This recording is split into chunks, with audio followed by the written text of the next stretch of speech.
Welcome to Dear Romance Writer. We're three writers who always deliver happily ever afters after questionable advice for all of your relationship, work, and life problems. I'm Zio Axelrod. I'm Avery Flynn. And I'm Roan Parrish. We have such a great show for you today with the amazing USA Today bestselling author, Dylan Allen. Dylan, welcome. We're so happy to have you. Hello. I'm so happy to be here. Tell the world about yourself. I am Dylan Allen. I write contemporary romance. My background is I was a lawyer for 15 years, and my family is from Ghana, and I've lived in lots of different places, and so all of that finds its way into my work. I'm a writer. I'm a reader first, and I wrote my first book as a 40th birthday present to myself. Just I love that. I always wanted to. Thank you. I always wanted. First of all, how are you 40? Yeah, I'm no 45. kidding. I'm 45 now, but I was turning 40. The year I was turning 40, I was in my most rabid romance reading phase that I've ever been in. And I've been a romance reader since I was 11 or 12. But I was reading voraciously because my kid was finally asleep, my youngest was finally sleeping, and I was fine. And I was commuting to work. I was doing audiobooks, and I was reading. And everything I get my hands on, and I was just. And I love romance, but I had this, and I kept on wanting to see someone who was an immigrant or the child of an immigrant or from Ghana or from a multiracial family or, a Black person who has inhabited very white spaces her whole life, and I wanted to write that person. I wanted to see her, and because I can relate to just about anybody. I mean, whether it's yours or Melanie's or Zio's or Beverly Jenkins, the human experience is relatable, but there is something about repeatedly, like it almost feels like an erasure, right? Reading books set in places where people like you would be, but there's no one like you No one there. there, And yeah. but I also did not. I'm a lawyer, but writing. The storytelling is in my head. I always say that I was born in the wrong. Like I should have been born in a time where there was like oral. The storytelling tradition was oral. There were court griots because writing is not writing. It's not my favorite thing because it's very hard. Because I'm not. And I'm not, and it's very hard for the way my brain works because I have to say so. I get I've it. worked at my craft. My first book that I just finished re-editing, and I'm so glad I did it, was set in London, where I lived, with a young Ghanaian American lawyer who was moving to London for her dream job, and her parents, her father worked at Enron and was there at the collapse and was implicated in the collapse, but has been a fugitive from the law since then. So it's like all this stuff that my dad is not a fugitive from the law, but my parents both worked at Enron. My dad was there when it Clarification. collapsed. My dad is not a fugitive. God, I've been very so that first book, it was just like me wanting to see myself, me wanting to write my experiences, and then and it was and also wanting to write a really great love story, and so and I borrowed so much from my own personal dating stuff for it, and then I didn't think anyone would care, but I also, when I do anything, I just want to do it well. So I was, I by that I had a blog, so I was friends with a few authors already that helped me. Kennedy and I were just getting to know each other. Penny Reed, though, at the time was like my I love her. person who said you have like if you want to see her, then you have to write her and you should do it and I'll help you, and she did help me, and I got a cover. I even bought a blog tour and it started something. It's like a bug, and between my first and second book, which were only written a few months apart, the growth, it's like, writing is a muscle, right? But I'm still, Yes. I'm still learning my craft, and I'm sorry, this is supposed to be a really short answer, I'm sure now. I, but that's my writing. I write, all of that stuff comes in. All my writing is diverse. It is usually has s- some international setting, and we deal with people who are undocumented, people who are sex workers, people who are billionaires, but people who have lots of family drama. Like all I there's a we kind of come no matter where you are, we find the human and the Hmm. love and give these people who in real life probably wouldn't have a happily ever after. And Hmm. I like That's why to give people them love a your yeah. work. Oh, do Yeah. they? Yep. I wish. Thank you. Okay. They I don't know. do they? I don't know. You know how you only They're listen. just You know how buying them for no, coasters. you No, of no, no, course no. they You know love how your you books. only remember the bad reviews, right? So Oh like yeah, Yeah. yeah. Kennedy had a cover reveal the other day, and she was like, "Oh my God, someone called it cute," and I was like, "Was that the only comment on the thing?" Because I was like, no, first of all, most people mean that as a compliment. I know in her mind it's not. But two, what were Right. the other comments? She was like, "That's only when I remember," and I was like, "Yeah, we do that." So We Yeah, yeah, no. we do. you Yeah, totally We and do. I mean, I do. write, but I also write for very specific. I think that it's not for everybody because not everybody wants that in their romance. People, Mm, want mm. complete escape. You don't want to think about hard things, but it's also really, I mean, the payoff is great. So don't be scared. The payoff is fabulous. The Yeah. It payoff is. is And that's what's Oh, great about fabulous. romance. There's something for everyone, right? I know, but everybody could take. Look, everybody could learn a thing from us. Every genre. Like we Seriously. are. Sometimes I don't y'all watch stuff and think, are romance writers the only people who know how to stick a landing? Like, are we the only ones who know how to end a story? Because Lord have Yes. No, no, but wait, it's mercy. not just sticking a landing, it's sticking a landing that everyone knows is coming, Yes, but right? That still, is a like, hard fucking look, thing to Yeah. do isn't Somebody to on it? Twitter make was it talking about that. to make Some it feel guy, earned. there was a guy on Twitter, he was from another genre. I want to say like mystery or sci-fi or something. And he was like, man, I have to give it up to romance writers because you guys do it every time. He's like, you know what the payoff is going to be, but you find a way to take us on the journey without it being boring or It's two predictable or character whatever. He's arcs. like, Yeah, he's It's like, how two do you guys points of do view. And this? Yeah. like, And I was listen, like, y'all. yes, can we? Guys, it no, is. but don't Yeah. ever let anybody come and stand and talk to me about romance being anything other than like really the boss that it is, But because it's it really is. easy. All you have to do is throw some stuff together and write some mommy Just need some porn, and then kissing you're and done. yeah, I that's mean, all you really, need. that's all it is. That's all Yeah, it Yeah. I've is. always wanted to write a book, but I just wish I had the time because then I would be like Stephanie Meyer, Yeah, Oh, right. Right? Yeah, What people exactly. say. or Exactly. yeah, at the time. Gosh, Let's yes. not talk about time because Zio and I are both on deadline. Okay, yes. Let's go. And I need to talk So to we anyone don't later have about time. this. We're Let's crying. let's let's let's let's dig into it. I'm ready. I'm all ready for my romance. I'm all warmed up Self-sabotage. now. Thy name is Zio. Me I love that. too. Me too. Sabotage is my name. I'm pro. I'm so Ugh. good at it. All Oh, I right, give myself so chills. Okay, let's this go. Yeah. kind of brings us into the whole time the romance writers know how to do it, which we do. But the whole idea of professional jealousy, we are getting to book signing season where you'll look over at somebody's really long line or their huge pre-order list, or somebody hits the list with a book that you're like, really? And sometimes you're like, really? Right? Really? It depends on how you're thinking it. It can go both ways, right? And professional jealousy happens to everybody.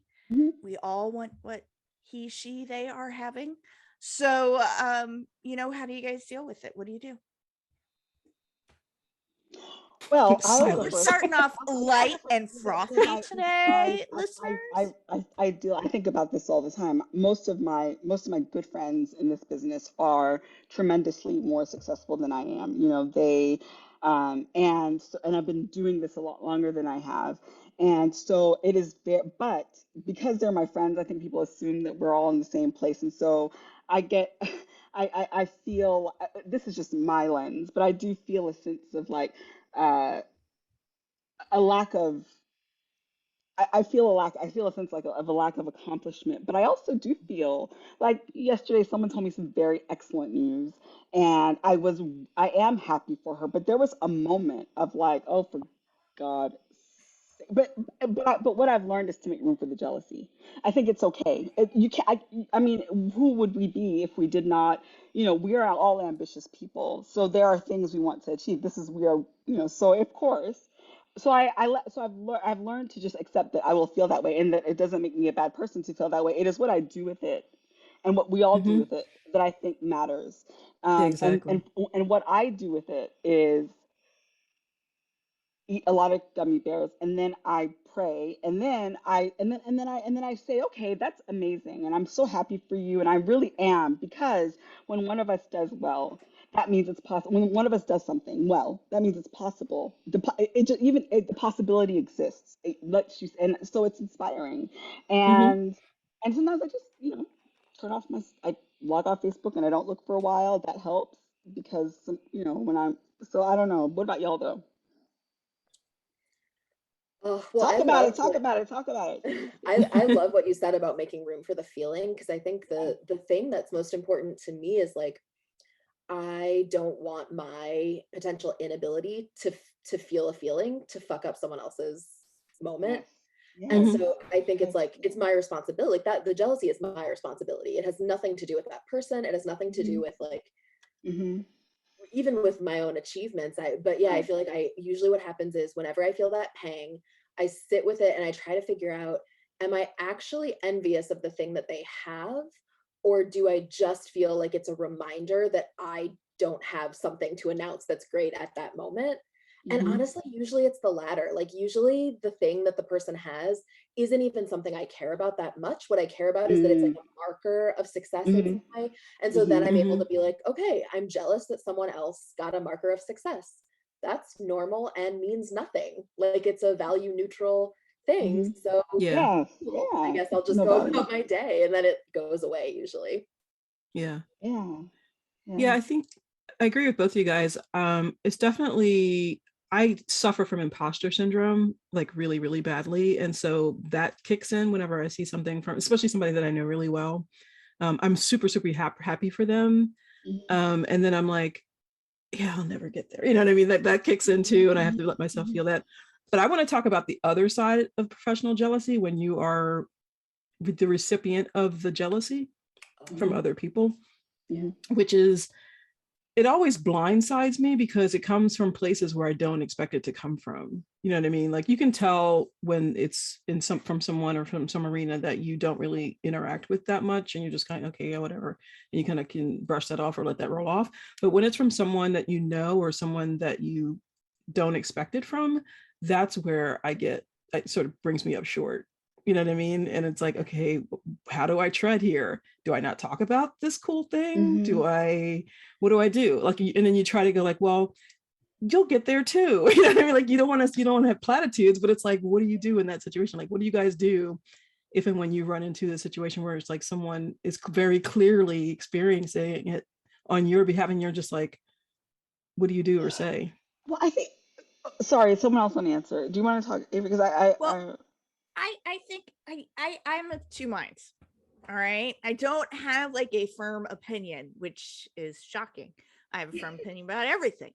Um, but I think for me, sorry, the dogs are going nuts if you guys are hearing. Um, but for me, it's like a little bit of a war between that Midwestern, we don't talk about this stuff, Mm-hmm. and maybe just my kind of Midwestern, but like you don't talk about the really good things. You don't talk about the really bad Mm-hmm. things. Everything is even, and there's just like a cultural moray for everybody to be on the same level, right? At least Mm-hmm. where I was raised and how I was raised. So it makes me super uncomfortable personally. But I think there's also, it's kind of there is a balance between like I would not tell somebody stories about my dogs if their dog had just gotten smashed by the crosstown bus, right? I Mm-hmm. would not do that. So if that's there's it. somebody who I know who has been shopping a book for a really long time and just got rejection number Oh yeah. 482, which we all have gotten, Hmm. I'm not going to walk up and be like, oh yeah, sign a contract, whoop, whoop, whoop, Yeah, Right. yeah. right? Right. Right.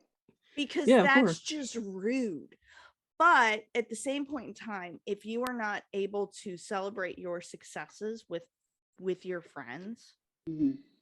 then I think that says something about your friendship. Whether it's Hmm. because you can't celebrate with your friend's success or your friends cannot celebrate with your success, either Right. way, Mm-hmm. that gets to be a rough thing. And Robin Covington, Kim Kincaid, and I did a workshop a couple of years ago Oh about yes, professional yeah. jealousy. Yeah. And we did Gee. it because we went through this whole circle, because this business is so cyclical. Mhm. Somebody is doing better than somebody else at all points in time. Somebody's doing worse than somebody else at some point in time, right? Depending on how you're judging those things, right? Is it money? Is it book sales? Is it attention? Is it critical acclaim? Whatever it is. Mhm. Right. Is it the ability not to drink before 7:00 at night? All right. Whatever your choice is. Right. So I mean, we went through a really rough patch in our friendship, and we have been friends for I don't even know how long, right? It's been that long now that I'm just like, you know what, we're getting a 3-way casket. It just makes things easier. So but and what we ended up having to do, and what we had to learn, was Who's to we? take Sorry. Did I miss huh it? Who's we? The three of you? yeah, the three of us, No, Robin and she's Kim talking and about I. Kimberly Kincaid and Robin Covington. Oh, I Yeah, call them the okay, triumvirate. sorry. You did say Yeah. their names. Okay, yeah, sorry. Sorry. Yeah. But Mm. what we had to do was painfully, because Kim is very into feelings, Robin and I are very not into feelings, so this went really well. But we had to painfully go through the Roan approach and actually talk about our shit like grown-ups. Mm-hmm.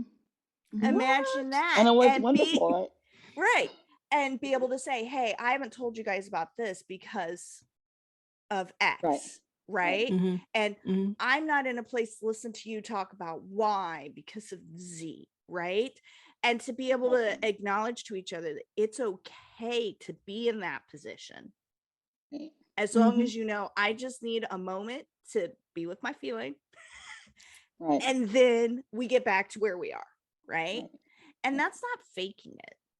I No. don't feel No. it is actually being mature enough to realize that. And I think the other big thing with professional jealousy is, I have, like Zio, I've been very surprised. I've had people that I've known since forever who have suddenly not been nice to me, Mhm. either because they feel I have not earned my success, or whatever reason it may be, whatever baggage comes with that, right?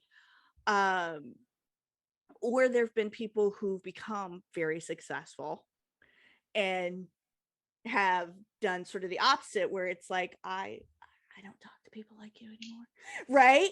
So Mhm. it can go either way. It is there's ego, even when you try not to involve your ego, there's ego in this Yeah. thing. Yeah.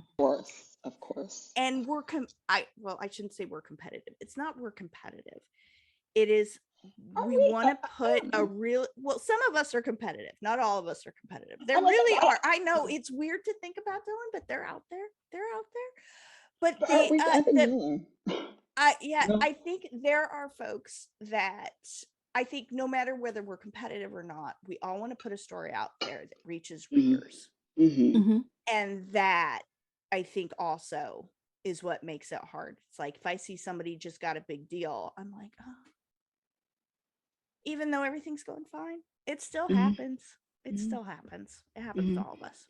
And that was a Yeah. really Mhm. long ramble. Sorry. No, it was No, so no. good. I mean, y'all all have said such really, really thought things that made me think. Rowan, you said something about it's not the other person's burden. And what I as you said it, I thought, yeah, of course. But I think what I also know is that, not that there are people who feel that way, usually people who are empathetic, compassionate, and then there are people who don't feel that way, who, that term misery loves company is a thing, right? So when they want you to either feel guilty or to not enjoy it some way.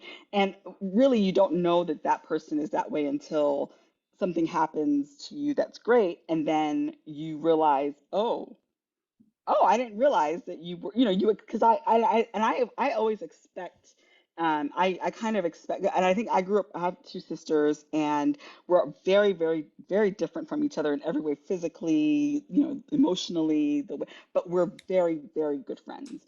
And I think because of that, because we were so, there was never any like competition.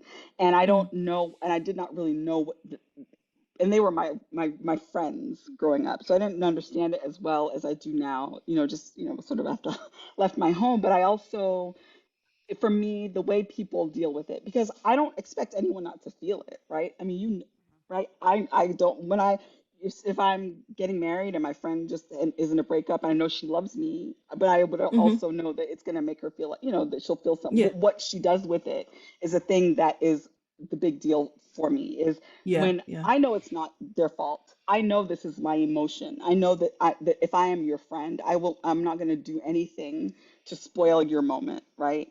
And so so for me, when I'm the object of jealousy, and I really feel like people only see the outside, so I think Yes. you never want, That's a if you're, really good point. right? Yeah. No, they only see the end result. It's really, it's sad when it comes from someone who I cheered for, who I thought was my friend, because it's very revealing, right? Yeah. About Yeah. not about how they feel about me, but because you can love someone and still treat them badly. But I don't, if someone does that to me, I will never trust them with my good news again. And because I'm careful. I mean, I think I have you can sense, I know, like you said, I'm not going to go and be like, hey, look at my deal, when I know you're having a Yeah. hard Yeah. time. Yeah. But even when I'm jealous, if I'm in a moment where face to face, listen, I won't, I will never let it, if you're my friend and you're talking to me, I mean, I'll have to swallow it. I will swallow it, and let you have your moment and be happy for you. You deserve it. And then, go eat gummy bears once we're done or whatever. But yeah, I mean, I think that's the thing. It's not, but not everybody recognizes that. So there are some people who do not think, who are not, who maybe know it, but don't care in the moment. They just flash out because, um, Yeah. but Well, and I this think week, that's part of it. You brought up the whole sitting in your feeling and recognize it. I think sometimes it's really hard. Sometimes it can, you'll internalize it. Some Hmm. folks can internalize it. Some folks don't recognize it as professional jealousy. It becomes anger or resentment or something else that actually ends up holding them back and being able to achieve what their goal, whatever their goal is. Well, I'm one of those I can So people blame it I on that my think if, being friends. able to acknowledge it is super important. Yeah. yeah, for sure. I'm one of those people that if someone minimizes an accomplishment of mine, then I do too. Mm. Do you know what I mean? Like if they say, Oh, "Oh, well, that's not really that big of a deal," and I go, "Oh yeah, I guess you're right. It's not really who that would big of a say deal." Like that? that's me, right? So I had I, to like, you know what I mean? I had to like, okay, no, this is this. I oh, worked hard for this. Like I have to like pump myself back up Speaking of after having those jealousy, the conversations. cat is jealous of your I know. airtime, Cat Roan. is like, pay attention to me. I know this is Jasper Pyewacket. He is a diva, And and you're not his allowed other Oh, friends, Roan. going to the Yeah, sunshine now. yeah. yeah, yeah. There you go.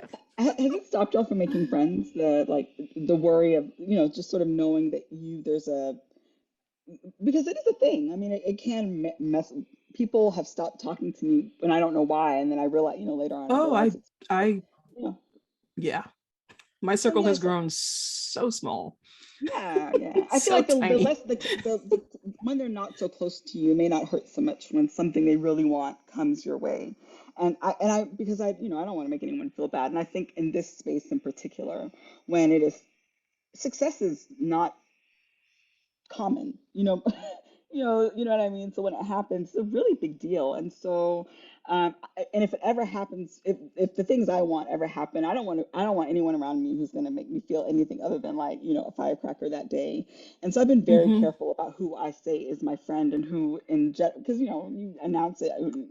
If I don't have to see it, I don't really care how people feel, right? I don't care but if I want to tell my friends, then I know who I can tell and know that even if they will bite it back just like I would, and I'll never, you know what I mean? So Hmm. Hmm. it has affected the way I make friends, that whole dynamic, because it, Yeah. can ruin friendships. It's so sad. I think that's so interesting too, because I just don't know a lot of people in Romancelandia. Like I don't have a very wide circle of people that I keep in touch with. And it wasn't intentional. I'm just not very Roan has social. 3 friends and she's good. Yeah. Yeah, no, me And too. that's not a Yeah. dig. That's not a dig No, at I don't all. take it as one. And but I think that not just because of jealousy reasons, but I do think it's hard. Like it's wonderful to have friends in this business because there are people who understand what Mhm. all the little Mhm. things about this business are like, and that's really useful. But I find it really useful that most of my friends are outside of this business, because Mhm. it's such a useful reminder to me that this is one piece of my life. This is Mhm. one Yep. little bit of publishing. And I Absolutely. think like what the thing that is most useful, or like has helped me the most, I think, with being jealous, is just I deeply feel that publishing is absurd. It is not based in merit. It is Right. not based on No. Right.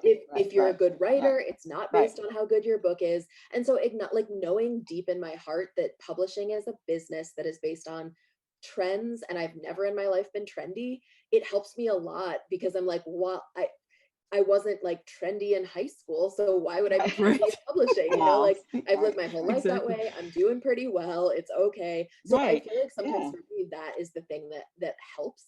And I know that will not be useful for many people, but for me, definitely anytime I find myself kind of like feeling whiny about like meow meow meow, I feel like I should have done something, achieved something, gotten something. I'm like, this is just like we are on a tiny planet whirling in the middle of nothingness. Nothing. None of this shit Right. matters. I'm Right. gonna go like write what I want to write, Right. and other people caring about that stuff does not mean that I have to.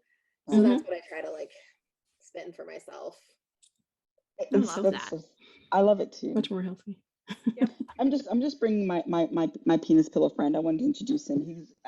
He's been it's The my rosy cheeks. I had surgery and I couldn't I had to lay her on my back for Wait, like wait. Does your 3 penis months. pillow have balls? I can't see. I, Okay, now That does is your the penis cutest pillow face have a I've ever That name? seen. is adorable. well, he's my Oh wait, we just Oh lost wait, you you. cut out. Penis pillow said no information can be shared. We lost your audio. I think you pushed something with your Did penis you? pillow. Yeah.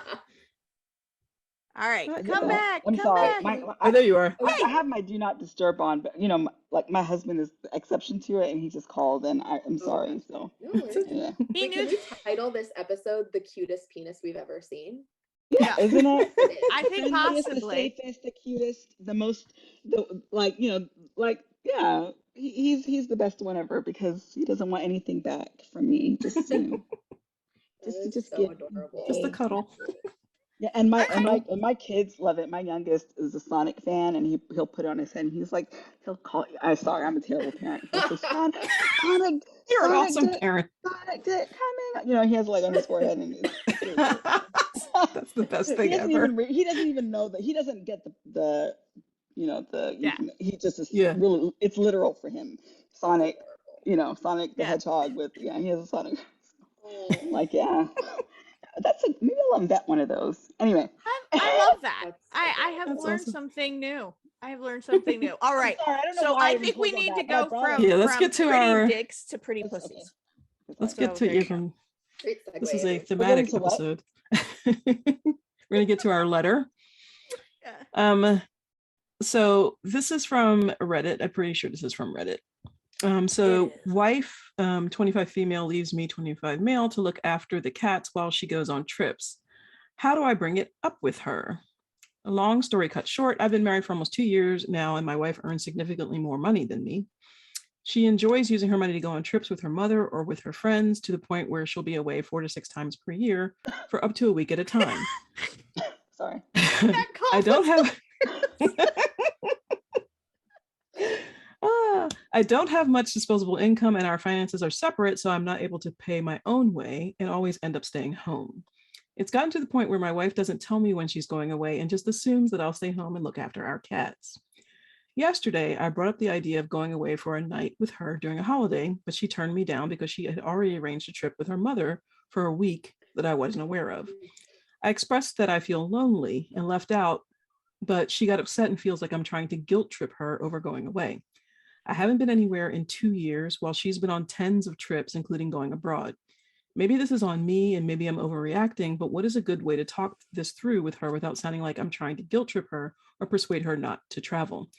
TLDR, our wife goes away frequently and leaves me alone. Big sad. How do I bring it up without upsetting her? All right. Throw it. And y'all who are listening on the podcast, please go watch. So you can watch Roan and Dylan's faces, because neither of them should ever play poker. It was fabulous. Oh yeah, no, yeah. Oh my god. I mean, Yeah. sorry, man, you're not married. You're a cat babysitter, and she just like you're a cheap way for her to, because cats are I think they're expensive to board. So she married you to watch her cats, and she can go on vacation with maybe I don't know her friends. But you are not married. You're married in paper, but like not in real life. Not really. Sorry.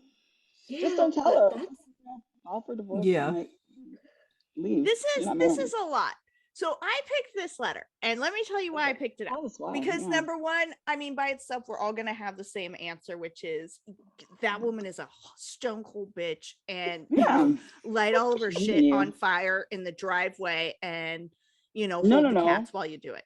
Don't do that because you don't go to jail, okay? Don't listen to her. Yes. All right, Okay. fine. Don't go to jail. You don't want to Come go to on, jail this over her either because she'll this get you. this guy's afraid to talk to his wife about all of this. He's not going to set her shit on fire. All right.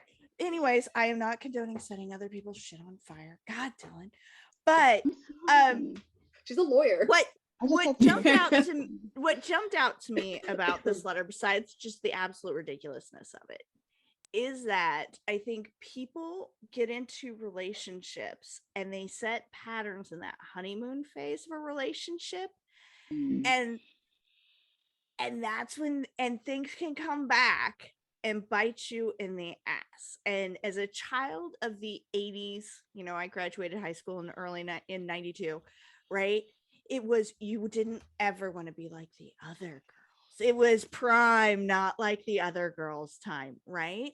So no demands. All of those things. And looking back at it now, I see all of the ways that I sabotaged myself in relationships because I set those patterns early because of how I was socialized. But I think every relationship you do this, you set patterns in your honeymoon phase, and sometimes it's hard to come back from those. So while this letter is ridiculous, that's kind of what jumped out to me, is that this guy has set a pattern in his relationship. They have set a pattern. It's not just this guy. It's they have, of what is acceptable. I think she's also a stone cold bitch. Yeah, but yeah, I think it's interesting on when you set patterns early on in a relationship, how do you change and adjust those? Because the other person may see that as, oh my God, you're not the person you said you were. Right? So what do you do? Where do you come back from with those? I don't know. I am such a black and white sort of absolute all or nothing person, and I don't believe that. I think we can all when you're in a relationship, no one is ever giving like exactly the same because we are not all capable. But what should be the same is the clarity on the kind of commitment and relationship you have, right? And I mean, first I'd like to say I think that she is going to miss the rare thing to have a husband or a partner who is comfortable with is happy to support her career so that because she's the breadwinner.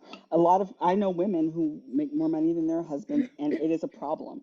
It is you know what I mean? So one, kudos to you for being the kind of person who is just happy for her to go. But I think that it's very hard to reset in a relationship ever, beginning, middle, or end, because you cannot do it unless you're doing it together. Like if it doesn't matter how y'all feel or whatever is happening, if you all are not on the same page about the kind of relationship you want and the kind of commitment you want, and marriage is a piece of paper, nothing changes, right? So the commitment is there or it's not. If y'all are not on the same page about it, one of you is going to end up like this guy who is unhappy, deeply unhappy, and unable to say so unhappy he can't even admit he's unhappy. Right. And financially dependent, maybe, and watching her live her best life. That's not right at all. That's so cruel of her. I'm sorry that, but that's not what partnership is, which is that's what makes it worth it. You have someone to like split the bill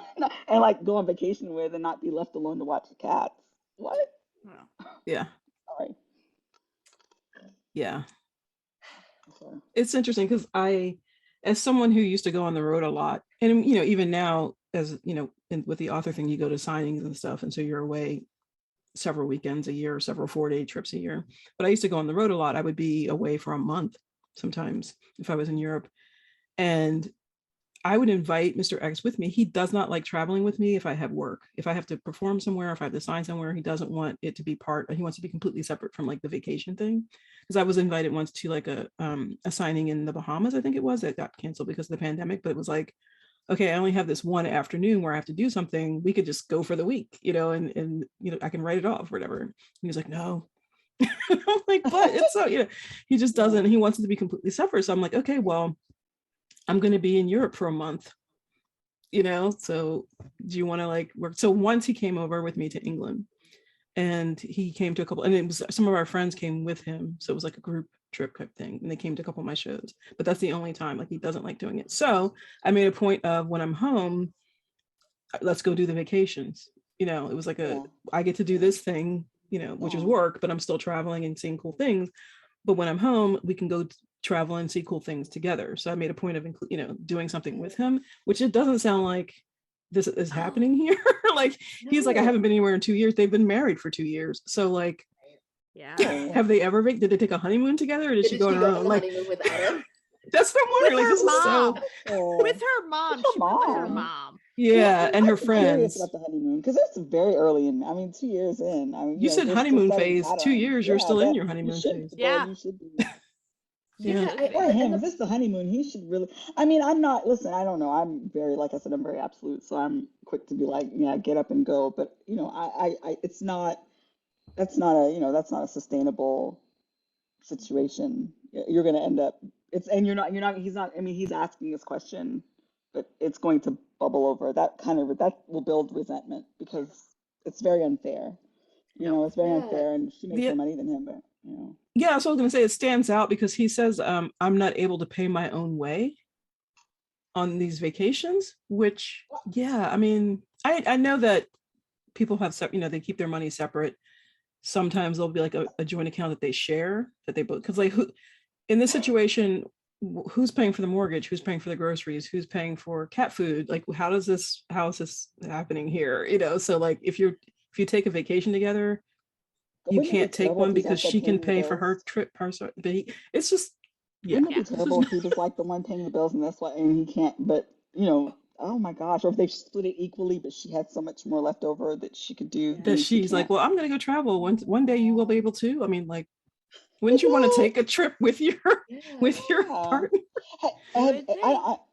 I know a lot of those dynamics. There was a moment in my parents' marriage where my mother was the breadwinner and my sister was the breadwinner in her relationship. I'm not in mine, even though I would like to be. I wouldn't mind, because I know a lot of there is some power in it, guys. And with the man who doesn't mind, it's like living. That's that is prime living for a woman. When when for real, like if you're married, right? It's ideal, I think. Anyway, so because there's power with money, even if you don't use it as a weapon or a tool, there is something about the way you feel. But I think it's a really interesting dynamic, but not everyone can do it because of the way men and women are socialized, where the genders, there's an expectation, I think, and I think my husband wouldn't mind, but he's definitely been socialized to feel like everything is his responsibility as the man, Mr. X too, yeah. And I was not raised that way at all. I'm married to that crazy conservative guy, and Really? there have been several times in our marriage we've flip-flopped several times in who makes more money, but dude, never has bothered him. I think never has bothered him. Now, I could make $1 trillion a year and he still would not quit his job, but that's actually for the best for both of us, because no one should go to jail. So but yeah, no, I will say that yes, and I know a lot of authors who have hit certain income levels, and their relationships with their partners have suffered. Oh yeah, I saw that when I first got into the business. I saw that it was like 2 or 3 authors like all at once, and it was like, oh my goodness, what is happening? Yeah. Yeah. And it's money and it's It's a ego. huge shift, especially if it's always been in reverse. Like One that way and then it, change yeah. after All right. years can feel. Okay, wait, but I'm going to drag us back to our cat letter because I haven't heard Roan yet. And Roan always gives such good advice. What do you yes. think? Thanks. Yeah, well, okay. I have no problem with one person in a partnership taking a bunch of vacations if by themselves, if or with other friends. Like everyone has their own thing, whatever. I think that's not a big deal. I do think it's very weird. Like the paying his own way thing, I think is weird because I know if I had money to go on a trip and my girlfriend didn't, I would just want her to come. So of course I would want to pay for her. And that's like totally normal to me because I would have a better time with her there. And so the fact that she has these trips that are like with sisters, with friends, with her mom, there's nothing wrong with that. But I think if she's not also trying to take trips with him, that to me says something about whether or not she's going to have more fun with him there. And if your partner doesn't have more fun with you there, that's a major red flag to me. Huge. And the thing that I think, like my advice to this person would be to sit down with her and ask, like, what's your favorite thing about going on vacation with your mom? What's your favorite thing about going on vacation with your sister? What do you and your friends do on trips that's like what you look forward to? And I think that those answers will be really interesting because if what it reveals is that she's someone who like is a different person with her female friends, her family, whatever, and it's a kind of thing that like she doesn't have with him because that's just not the kind of relationship that they have, then that would make a lot of sense to me. And in that case, I feel like it would be really easy for him to say, I really want you to have that time to be the person that you are with those people. But I would love to have time where you and I get to have a dynamic, like work out a dynamic where we have a lot of fun together. Would you think about like, could we have a staycation? It doesn't cost anything. We both take like 2 days off work and have a long weekend and we like order food and make and have like fun. We play a game or like play truth or dare or some silly go to a game museum or that's something. fun. Yeah, or like even get drunk together and do weird funny things like and I think that something like that, if she goes for it, then what you have the chance to do is enjoy time with her, feel like you're on vacation a little bit without being there because you can't afford it, but also maybe like show your partner that there are ways that she can have a lot of fun with you, that you should be included.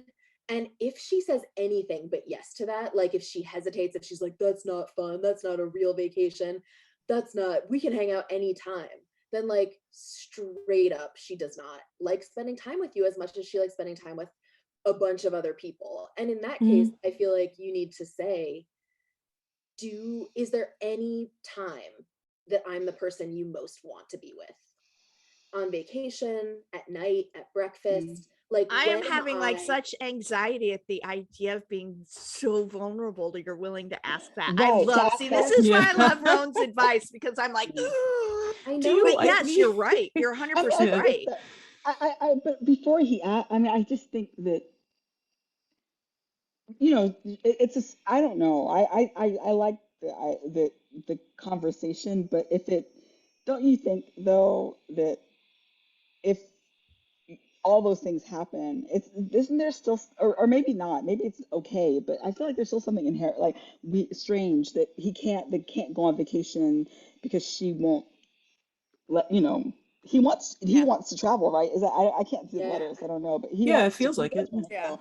So so that she would deprive him of that. Maybe, they don't, maybe like if my husband couldn't afford it, I couldn't, maybe he would just not fly. He may fly economy and stay in the cheap, so we could go together. You You know find what I mean? Yeah. And I feel like that would be the thing that your partner would do. And that, yes, plan a staycation you can both afford, but it just feels like that's not what he wants to go to, right? I mean, he said, I I agree, feel but lonely. right. Sorry, go ahead. I was just gonna say, I think what I get from this letter is he's still invested. Yes. For right or for wrong, for good or for bad, he is still invested in this. And that's why I think what Roan is saying, Roan's plan makes sense. even as like scary, vulnerable as it sounds, write it all down because you'll get nervous. Yeah. But being able to do that, I see that, because I think honestly, I think this guy is so invested that he's going to need, I mean, we all look at this letter and see what's on the wall, right? It's really hard not to see what's on the wall with this. But he's going to have it literally painted in his own heartbreak blood on the wall for him to get it. He's going to have to sit down and have this conversation, right? And if this is somebody, if the wife is somebody who is so clueless about the harm she is doing, right? I think that's the most generous interpretation I can come up with. If this is somebody that is so clueless about this, and oh, I didn't think you minded, I thought this was, you know, this was how our relationship worked, you know, then that gives that opportunity. I think the actual chance of that happening is 0.0000001, but he's going to need to see this. So that's why I think that actually having the conversation needs to happen. I think so too. And then burn all her shit in the driveway. The fact that he told her he was lonely and sad, and her response was, "You're trying to make me feel guilty about going on trips." That's not a good exchange. No. And I feel like you just get to be vulnerable, but God, not everybody deserves it. And because you also, the vulnerability means you are open to hurt, and some hurts are. I mean, maybe I protect my heart, so I don't know. I think the beginning of the conversation, that, or this sort of like, what is the thing you do with your friends that you really enjoy? I think that is really great, because if he is invested and he wants to make a way, I think that's a fair question to ask, that is vulnerable but also practical, you know. It could maybe not make her feel so attacked, and maybe you know, maybe she feels attacked when he says I'm lonely. Maybe she She's gonna feel attacked because she's wrong. I know, there's some updates to this that you guys need to hear. Yes. Oh shit! Wait, wait, Roan, go ahead, Roan. before we update. Before you get to it, I wanted to ask your opinion on something. So to me, this letter, like, it's so bananas. It's such a weird, like, her behavior is so weird that I think and I am pathologically cursed with being nothing but a very gray thinker, Dylan. So the exact opposite, and it is equally a curse. Or not to say that black and white thinking is a curse, but I feel like they both have their pros and cons. But so my thinking is like, this is so batshit that what I'm doing is I'm creating a backstory for this woman where I'm like, to make it make sense. Make it make sense. Maybe. I'm not saying that I think this is true, but like what my head is doing is maybe her last relationship was one in which she wasn't allowed to have time to herself. She never got anything. Like, if she pooled money or collaborated with her partner, they always did what he wanted to do. She didn't feel like she had freedom unless she kept her own assets completely separate. And look at you, author, coming up for motivation. I'm so proud. Well, and I wonder that, like, if that was the pattern that she had from her past relationship, and what she's doing is swinging a lot too far in the other direction, and being like, okay, I know that when I do X, this is what happens. Then I could see her bringing that garbage from past relationship and being like, okay, the way I can do it and make sure that I get what I need, and I, from the very beginning, like, let it be known, is by saying, this is what I'm doing. If you can't pay your own way, then sorry, you can't come. And like, obviously I think that's wrong and weird, but like, do you guys get any sense? Like, does that make sense? Do you think that there is some kind of like wackadoodle backstory? Or I mean, there could be, but again, like you said, right, about it not being his fault, that all of that is not his fault. You know, if she's in a relationship with him, then she owes him whatever it is that we owe, you know, we owe each other. And it would be different if this was the arrangement. If he was saying, we decided this, she was going to travel, I'd stay home, and now I'm not happy. But it sounds like that wasn't, he had an expectation of something else. Yeah. And so, I mean, there could be, but again, I mean, we all have baggage, and, you know, and relationships are not for everybody. And maybe it's not, you know, maybe that's also part of it, is that not everybody. Yeah. All right. I'm dying. What is the update? Okay.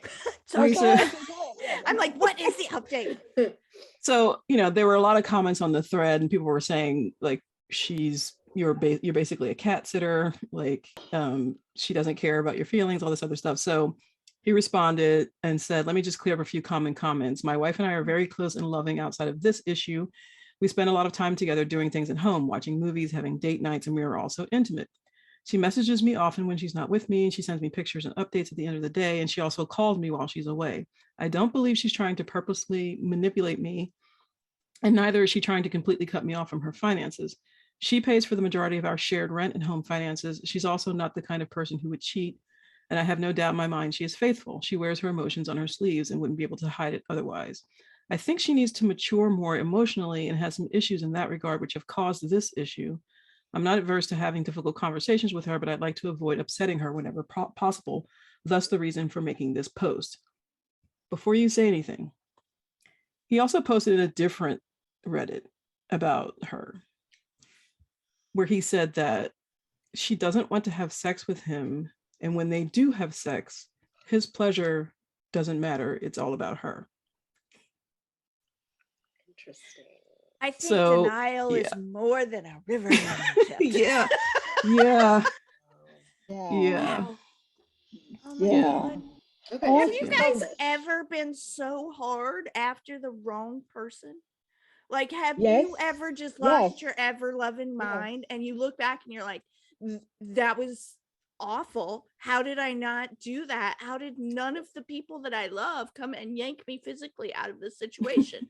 Right? That is where he is. That is Yeah. where he is. Yeah. Like you said, it doesn't matter if they yank you out. My best friend told me you are acting like you don't love yourself. I didn't talk to her for a year rather than to break up with that crazy man. You know what I mean? Like, it doesn't matter when you're not ready. No, for real. Yeah. I was like, You can't hear it. Yeah, and I was like, you're Yeah. just jealous because you ain't out, and I didn't talk to her. Mhm. And I had to go apologize. I'm like, you were right, girl. I know, but you can't see it until you can see it. You know what I mean? Yeah, you Yeah. can't. Yeah. And I shouldn't say everybody. Most people have fallen for the bartender at some point in time in their life. Sorry, that's my archetype for it, is the bartender. All right. Yeah. You love him, you know it's wrong. But Yeah. I have a friend who used to fall, like, just crush on DJs. You go to a club, like every DJ, and she would just think he was like the bee's knees. And we were like, okay, he's just, like, it's like, yeah. Dating, like, You're this like, he serial weighs DJ. 95 pounds, soaking wet. He's got zits all he's over smoking his crack back. up there, Yeah. But he can spin, like, yeah. You know what? It's chemicals. All right. It's chemicals in our brain, and sometimes they fuck us. Mhm. That's all I Well, know. Oh, that poor literally, dude. like, if you get, Yeah, it's that good thing make you really foolish. It's, good. It just sounds like this is a really bad terrible situation for this guy, and I hope I he. wonder if it's even real. Like, how is he think? Why is he asking the questions? It's like they answer themselves, right? I mean, Well, it sounds like she's giving him just enough hope. Which You know is what I an mean? To, like, insidious thing. keep him Yeah. there. He finds freedom. Yeah, just enough. Get sex whenever you want. Have a cat sitter built in. Like, Yeah, get off before he does. And I mean, that's really shocking. I'm like, what? I didn't think men even had to try to, you know. I mean, I can't. That's shocking. That's surprising. She's really, you know. I do kind of want to learn the skills, but yeah. Anyways, a little bit of evilness here. All right, so I'm gonna take us off of our letter, and hold on just a second, because there we go. Sorry, I was getting called. It was my turn for the husband call. He must have been like, what the fuck are you talking about right now? My ears are burning. So one of the things wanted to talk about is there is a lot of craziness going on in the world right now in regards to books and book banning, and beyond the fact that that's idiotic. I did want to ask you guys, as you were growing up, did your parents or family members, guardians, whomever, forbid you guys from reading certain books or anything as a kid? Or were you just going crazy in the library? What were you doing? No, I mean, I don't know my parents. My father is a huge reader. So I think, and he's a big thinker, so he wanted us to read everything.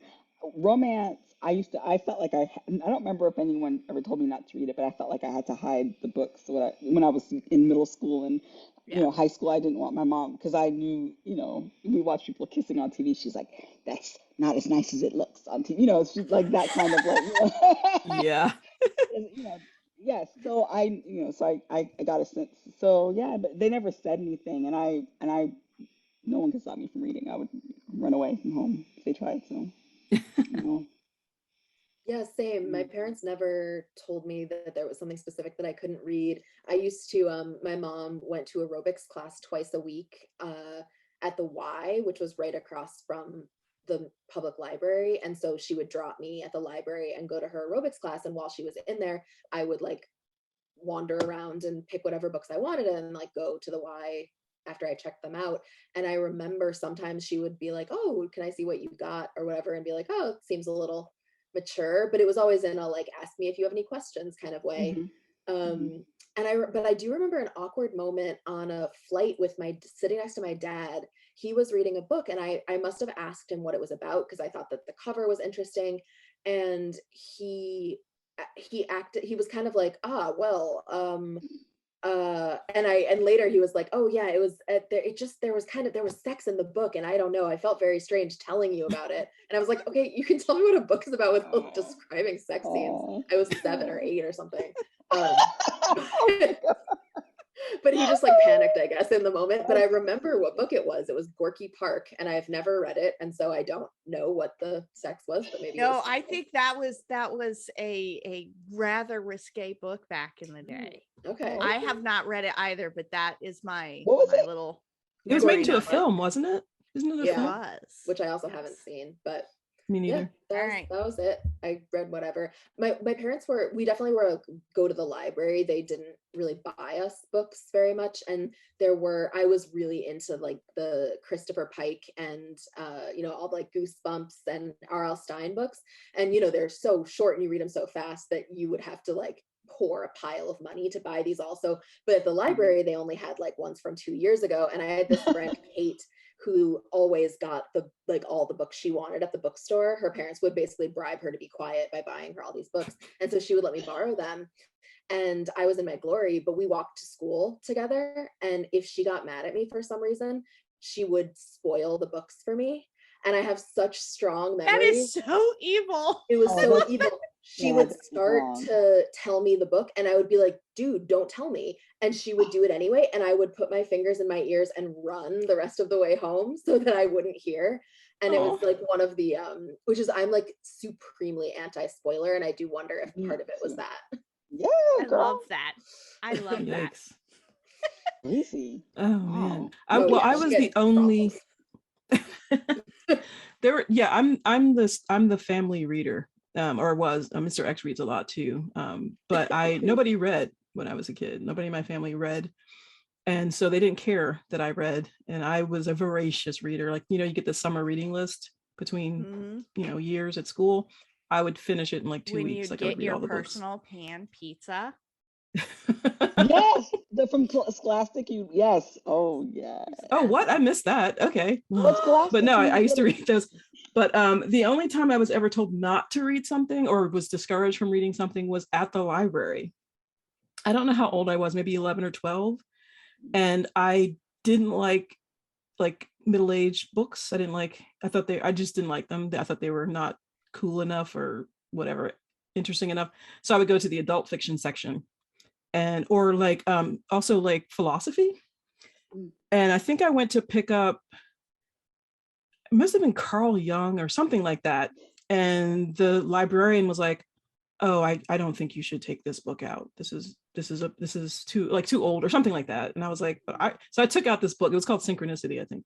I took out this book and it was like completely over my head. But I was so determined to like take this book out because this woman told me that I should not to. Yeah. Don't tell me no. Don't tell me this is too advanced for me.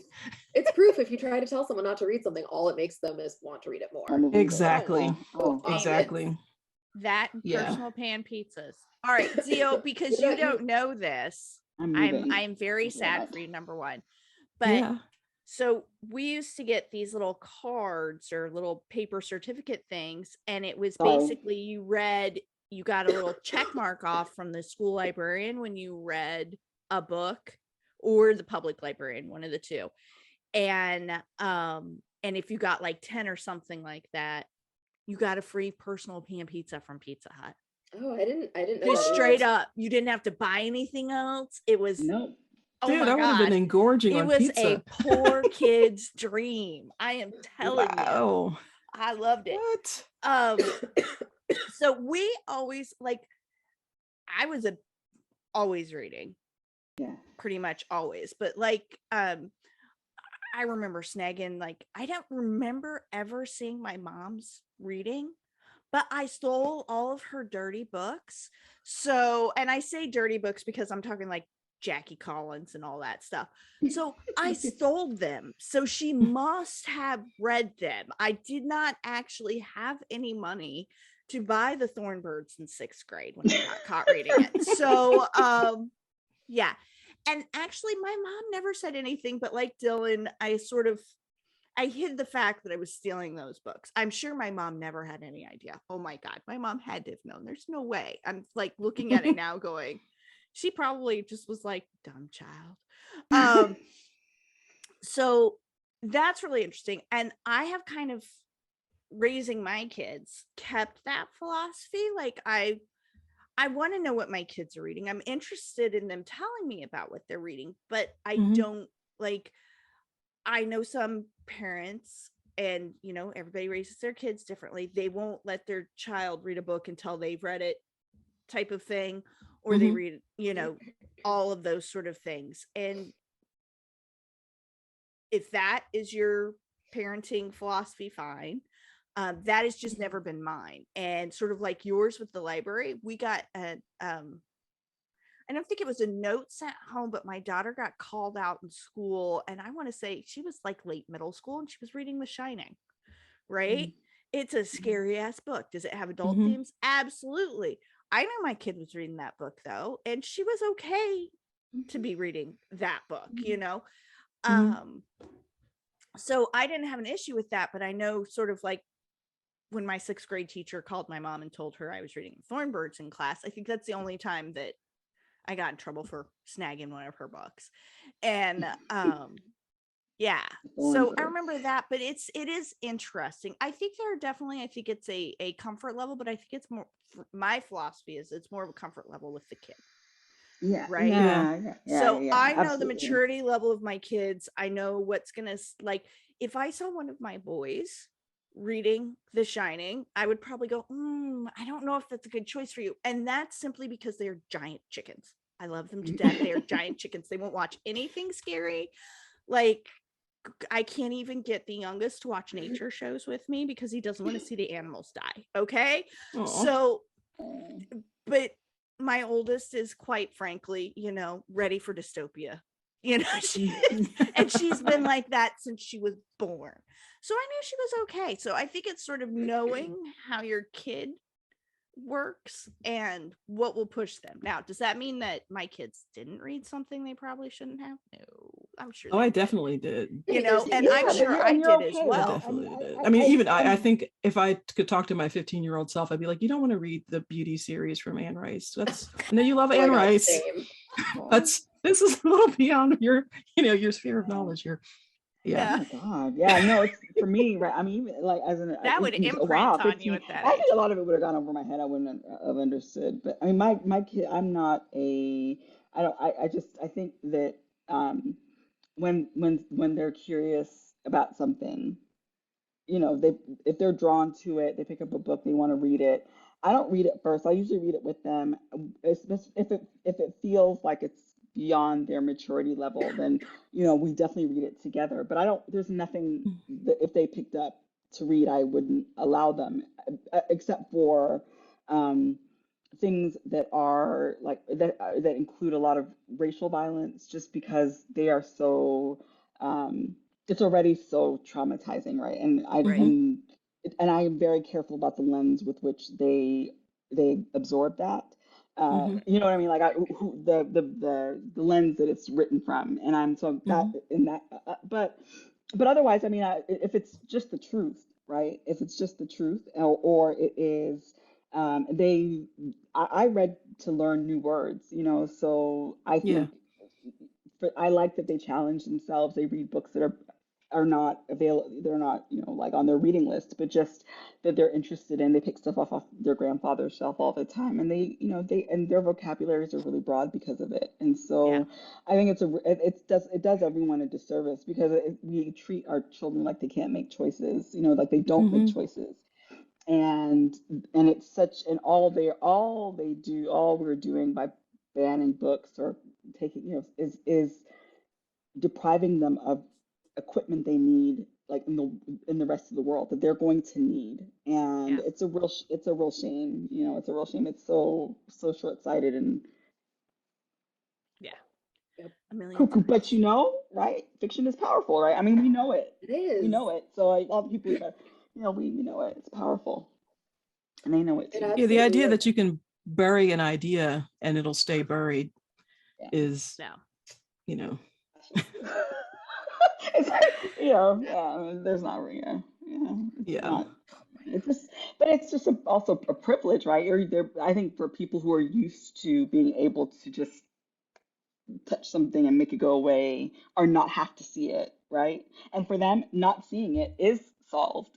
And so, that I think that is part of it. It's not like these books are not going to be, you can't buy it on Amazon, but they don't see it in their day, they go to school, go to whatever, then it makes them feel better about life, but really they're just setting themselves But no, up I think you hit it right there. Like the county next to us was one of the counties that was like, we should burn books. Literally, school board members said it during a meeting.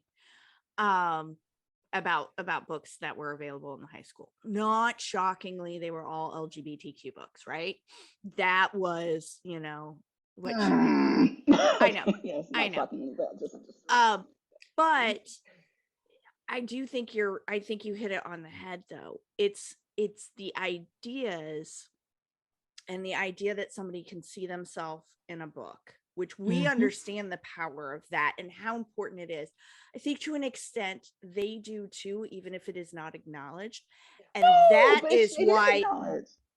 But some people it is, some people it's not. But I think that's why they want to just, if they don't have to see it or talk about it or anything else, it's a lot of these things that are going around right now. If they can pretend it doesn't exist, then it doesn't exist.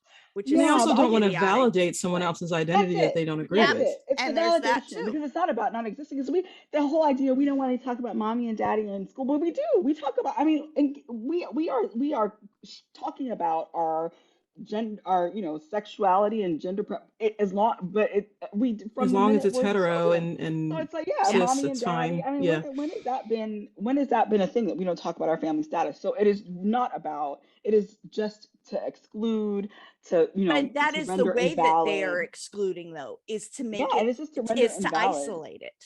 Yeah, Is to isolate it and make it appear. Roy Cohn. Do y'all remember Roy Cohn? He was like a gay man who would go on TV and say homosexuals are dangerous. Homosexuals shouldn't be allowed to get married. They shouldn't be allowed to have children. And he was walking around, having public sex in Club 50. What is it? 54, 57, whatever. He had a partner, and it's like it is about power. It's not about how they don't. It is just, really, right. I mean, it's about power. It is pandering to a base of people who will send you money every month and whatever. It's just bullshit. And self-loathing as well. And self-loathing, yes. And control. And control. Yeah. But it is a lot about the base. It's about hitting those emotional hot buttons that will get you votes. Yeah. Or sales or whatever, right? Or whatever, sales, ratings, whatever it is, like Y'all, we have had a nice, like, relaxed, calm, delicate conversation. Lighthearted And giggly. Well, can I end on a really sweet note? Because I said I was going to bring this up because I'm obsessed. I'm obsessed with Heartstopper. I love the webcomic. I love Alice. And I was like, okay, when I heard there was going to be a series, I was, how when one of your favorite things is going to be adapted, you're like, oh, I don't know. But she wrote it. So I was like, okay, she's writing it. So, okay, maybe it'll be all right. The casting is absolutely perfect. It is such a perfect little piece of like too short, 4 hours. The entire series is 4 hours. And if you guys don't know Heartstopper, I have all 4 volumes, but this is the original. This is volume 1 of the graphic novel, I guess you'd call it. And it's young adult. It is the sweetest thing. If you want just like a visual hug, if you have an afternoon and you just want a visual hug, watch it on Netflix. It's just it's absolutely perfect. It's YA. Yeah. Okay, all right, okay. I'm watching with my boys then. Okay, that's great. Okay, thank you. Yeah. The characters are like between 14 and 16 or 17 years old. So, and it's just it's adorable. It's so sweet. Good. I need more. Yeah. More. Well, I'm glad to end on a good note. Because thank you. Well, just Dylan, thank you so much for being here with us. It was a freaking pleasure. Tell everyone where they can find you on the internet. I am DylanAllenBooks.com, Peddler of Passion on Instagram, and I love that handle. Author Dylan Allen everywhere else, but DylanAllenBooks.com is the best place to find me. You can get all the information there. And great. And do you have a most recent release that we can drop for people? Well, I've taken my first books off. I unpublished them to rewrite them, and so they're about to come back up. And at the beginning of June, I'm going to relaunch them, and so I'm very excited for everyone who has not read them to read them, and people who read it before to read it again. So it's so much better. I'm very excited. So it's called Then Came You, and it'll be in KU for 3 months, and then I'll take it out and make it, widely available. So awesome. And there'll be audio too. Yes. Oh, yay. Amazing. Well, thank you again. British romance narrator, man. Can you imagine? Yes. Oh, yes. Yes. Okay. Sorry. I mean, listen, it's like a needle in a ocean. For real. For real. I'm very, very excited. So yeah, that's coming. Very cool. Awesome. Okay, so everyone check that out. The June, you said? Yeah. Okay, awesome. Well, thank you for being here, and thank you everyone else for listening. Remember to send us in your letters. We love pulling weird stuff off of Reddit, but we would love to hear from you. So you can send us your anonymous questions via the form on our website, which is dearromancewriter.com. You can hit us up on any of the socials, DM us with your questions. We would love to answer them. So send them all to us. And thanks for hanging out with us for another episode of Dear Romance Writer. We can't wait to give you some questionable advice from this trio of happily ever after enthusiasts. Thanks, y'all. See you next time.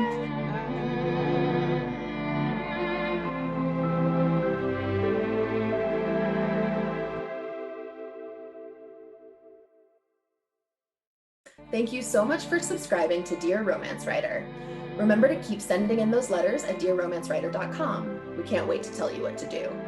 Dear Romance Writer is part of the Frolic Podcast Network. Find more podcasts you'll love, frolic.media/podcasts.